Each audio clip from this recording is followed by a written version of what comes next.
atas kenabian Muhammad. Apakah Anda pernah mendengar cerita tentang seorang Yahudi yang bernama Abdullah bin Salam yang datang menemui Muhammad ketika Muhammad baru pindah ke Medina untuk mentes apakah Muhammad benar-benar nabi atau bukan? Mari kita simak apa yang dikatakan Sahih Bukhari mengenai hal itu. Perhatikan kata-kata yang digarisbawahi. Telah bercerita Anas radhiyallahu anhu berkata, Abdullah bin Salam telah mendengar berita kedatangan Rasulullah Shallallahu alaihi wasallam ke Madinah, maka dia menemui beliau dan berkata, aku akan bertanya 3 perkata yang tidak akan dapat diketahui kecuali oleh seorang nabi. Dia bertanya, apakah tanda-tanda pertama hari kiamat, dan apakah makanan pertama penghuni surga, dan bagaimana seorang anak bisa mirip dengan ayahnya, dan bagaimana bisa mirip dengan ibunya? Maka Rasulullah Shallallahu alaihi wasallam menjawab, baru saja Jibril alaihi salam memberitahu aku. Dia berkata, maka Abdullah bin Salam berkata, dia, Jibril, adalah malaikat yang sangat dimusuhi orang Yahudi. Rasulullah Shallallahu alaihi wasallam bersabda, adapun tanda pertama hari kiamat adalah api yang muncul dan akan menggiring manusia dari timur menuju barat.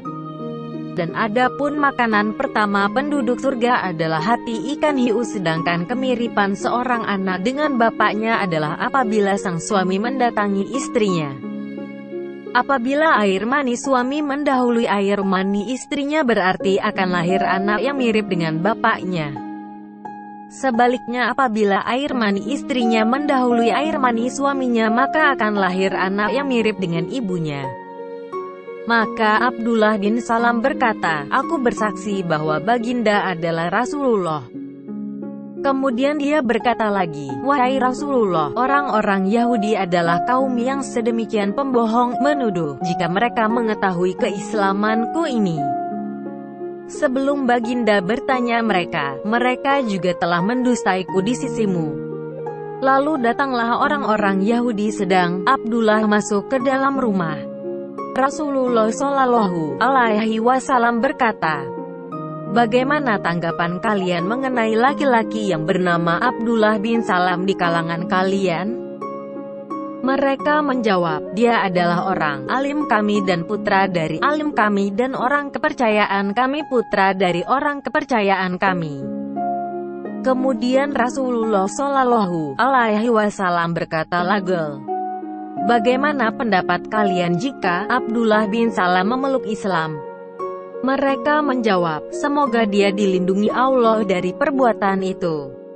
Lalu, Abdullah bin Salam keluar seraya berkata, aku bersaksi tidak ada ilah yang berhak disembah selain Allah, dan aku bersaksi bahwa Muhammad adalah utusan Allah. Maka mereka berkata, dia ini orang yang paling buruk di antara kami dan putra dari orang yang buruk. Lalu mereka pergi. Kalau kita perhatikan, maka kita akan melihat kejanggalan dan juga kontradiksi dengan sains atau ilmu pengetahuan.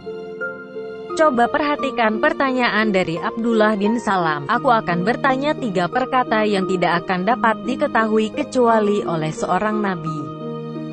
Ini berarti Abdullah bin Salam adalah seorang nabi. Mengapa demikian?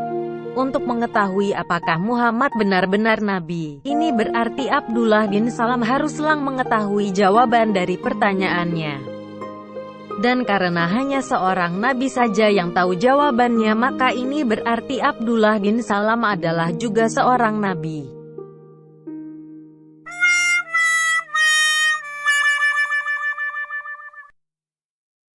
Kalau memang Muhammad benar-benar seorang nabi, maka dia akan mengetahui kalau Abdullah bin Salam sudah berbohong. Namun karena Muhammad bukan seorang nabi asli, maka dia tidak tahu akan hal ini.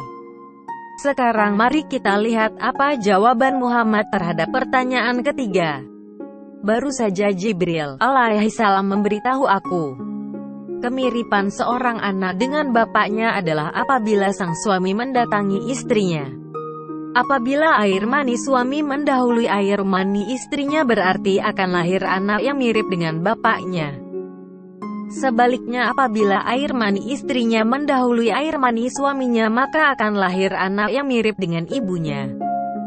Atau dengan kata lain, Muhammad mengatakan bahwa siapa yang mencapai orgasme terlebih dahulu dalam hubungan suami istri, itu yang akan menentukan anak itu mirip siapa. Ternyata malaikat Jibril yang sama yang memberitahukan Muhammad jawaban ketiga dengan malaikat Jibril yang memberikan wahyu kepada Muhammad.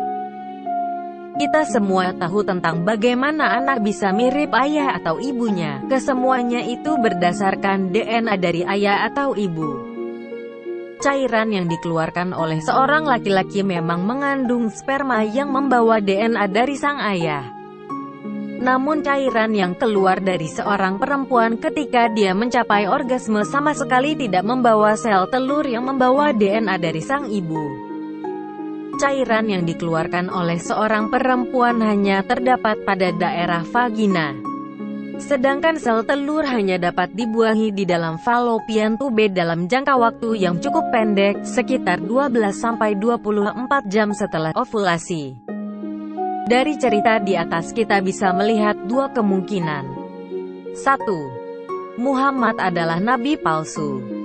2. Malaikat Jibril, malaikat yang sama yang menurunkan wahyu, memberikan informasi yang salah. Namun apapun kemungkinannya, ini sudah membuktikan bahwa Quran tidak mungkin merupakan firman Allah. Karena disampaikan oleh nabi palsu atau malaikat yang suka berbohong.